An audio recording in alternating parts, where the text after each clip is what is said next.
Sähkövirran mittaaminen virtapiiristä. Sähkövirta kulkee johtoa pitkin paristolta lampulle.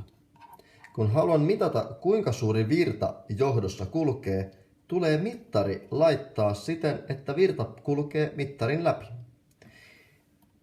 Suljettu virtapiiri täytyy siis katkaista, ottaa johto irti ja ohjata johtoa pitkin tuleva virta ensin mittariin.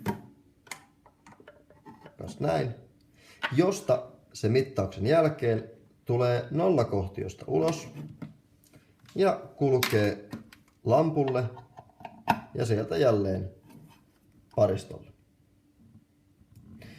Ja tässä tilanteessa nähdään, että virran suuruus on 0,14 ampeeria.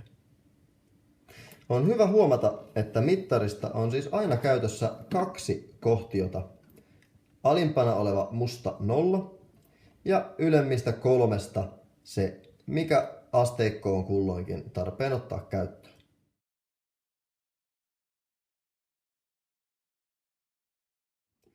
Ylimmällä asteikolla voi mitata suuria virtoja 5 ampeeriin. Keskimmäinen asteikko sopii tyypillisille virroille, jotka ovat noin 0,5 ampeeria suuruudeltaan. Ja pienimmällä voi mitata pieniä virtoja tarkasti 0,05 ampeerin suuruisia virtoja. Vastaavasti asteikko tulkitaan aina valitun asetuksen mukaan. Kun mittaan suuria virtoja 5 ampeeriin, tarkoittavat luvut täysiä ampeereja 1 ampeeri, 2 ampeeria, 4 ampeeria ja 5 ampeeria. Tässä tilanteessa käytössäni on keskimmäinen asetus, jolloin voin mitata 0,5 ampeerin suuruisia virtoja. Tulkitsen asteikon lukuja 0,1 ampeeria, 0,2 ampeeria, 0,4 ampeeria ja 0,5 ampeeria.